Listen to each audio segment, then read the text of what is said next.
Memphis Grizzlies were one of the best surprises of last season. Ja Morant. I love that guy. So now, going to season 2, this young squad, where are they heading? What is their potential? So let's talk about it. What to expect from the Memphis Grizzlies this year? I want to hear your opinions down below, what you think of the Memphis Grizzlies right now in the comment section. So let me hear, what do you think the record is going to be? What do you think of the team? What do they need to improve? And what their strengths are. So let's talk about it. What do you expect from the Memphis Grizzlies? I love Taylor Jenkins. I did not expect him to be this good of a coach. Like, not at all. But he has really surprised a lot of people, including myself. And I'm, like, really thankful for it because he's a really good coach. Not just on the X and O's. Like, he draws up great plays for Ja Morant, Brandon Clark, to get Dillon Brooks open, to get Jaren Jackson into position.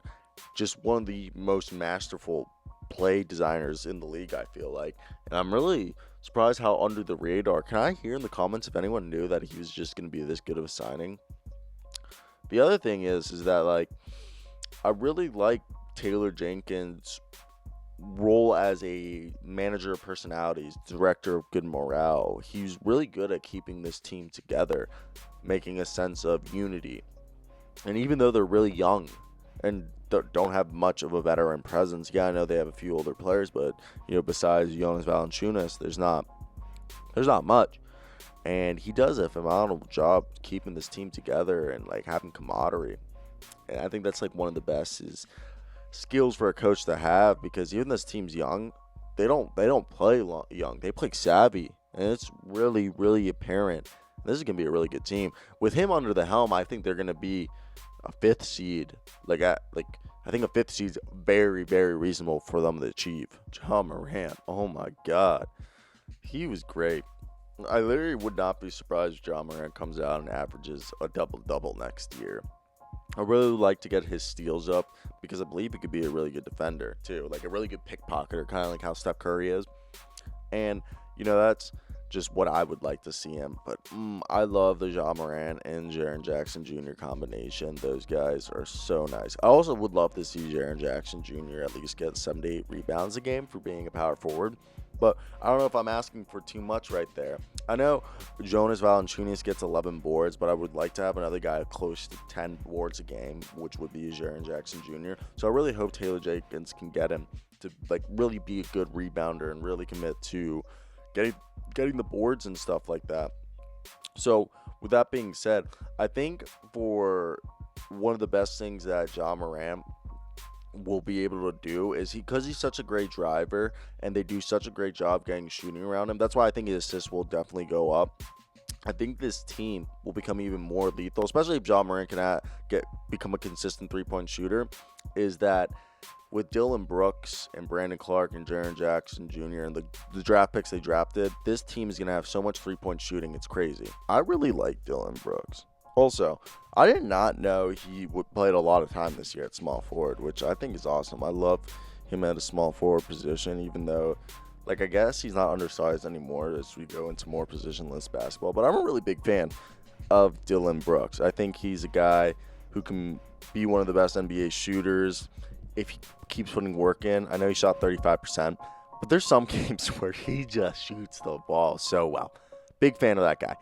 And I really think now that they brought in a guy like Desmond Bane, which we'll talk about in a minute, but I think Desmond Bane will feed off of him really well. I think same thing with bringing in Mario Hezonja. I know Mario Hezonja is kind of fucking garbage, but I do think Mario Hezonja can be like part of the good depth rotation. He's not worth really talking about. Desmond Bane, I really liked the addition of Desmond Bane.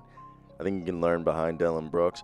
Well, he's pretty much pro ready. The other thing, he was a 40% 3 shooter, which will continue. I think he'll very least be a 37% 3 shooter this year if he has a bad year.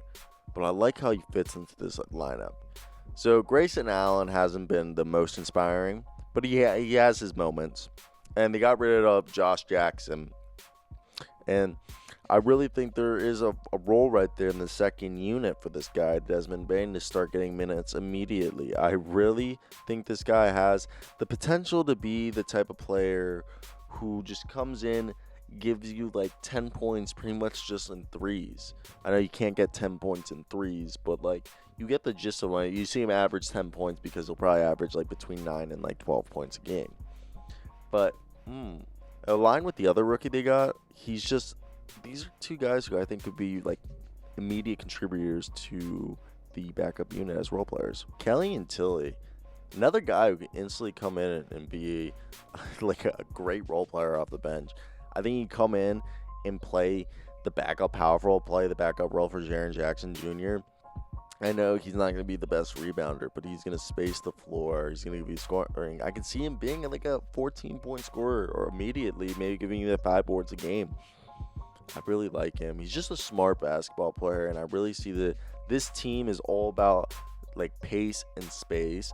They really want to space the floor and have a fast-moving offense, have Ja attacking the rim, and just have really high percentage shots. That's so smart, and having Kelly and Tilly there is a great player to add. And, you know, there's this two-way guy they added, Sean McDermott, who I could talk about, but he's not really worth talking about. Xavier Tillman, they're getting a rebounder who I think is going to be Jonas Valanciunas' backup. He's a small ball 5, power forward, but a small ball 5. He's like 6'8", 6'9", maybe, if we give him some credit with shoes on. He's a bruiser. He's a big guy. Like, he's not like Montrezl Harrell big. He's just big in the sense that he's put muscle. He has a good frame. He's going to throw around some way. He's going to get you some boards. He's going to play good defense, and he has the possibility to stretch the floor if he has a spot-up shot. Now, the Memphis Grizzlies, definitely a playoff team without a doubt this year. They got to be in the playoffs. I think they're just such a phenomenal team. They're so young, they space the floor, and they pace it. Brandon Clark, ooh, I love him. Brandon Clark is a guy who I can also see becoming a better rebounder.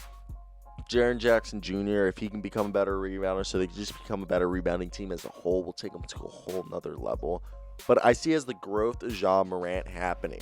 Once Ja Morant grows, he's going to be able, like, once he gets that 3 shot specifically, if he can get there. But if he's dishing out 10 assists, we're going to see better shooting percentages across the board, and they take high percentage shots. This team is a team that loves to either take shots in the paint or shots from 3, and that's a great type of basketball to play.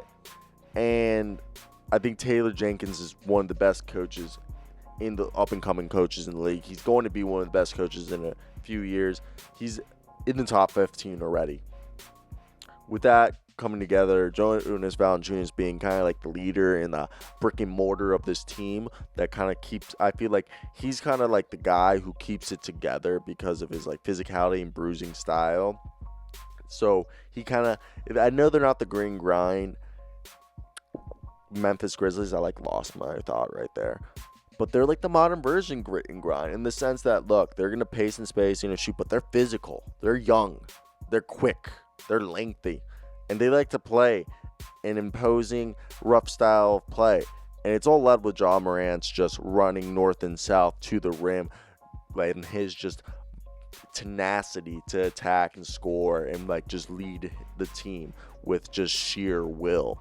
And I love that. But Jaren Jackson Jr. is a guy who I see is going to take a stretch. He's going to grow this offseason. So will Dillon Brooks, Brandon Clark.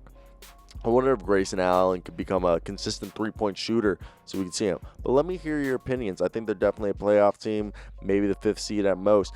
But I want to hear your opinions down below in the comments section. But that's about the video, guys. So I hope you guys do have a great day because I know I will. So anyways, guys, peace out.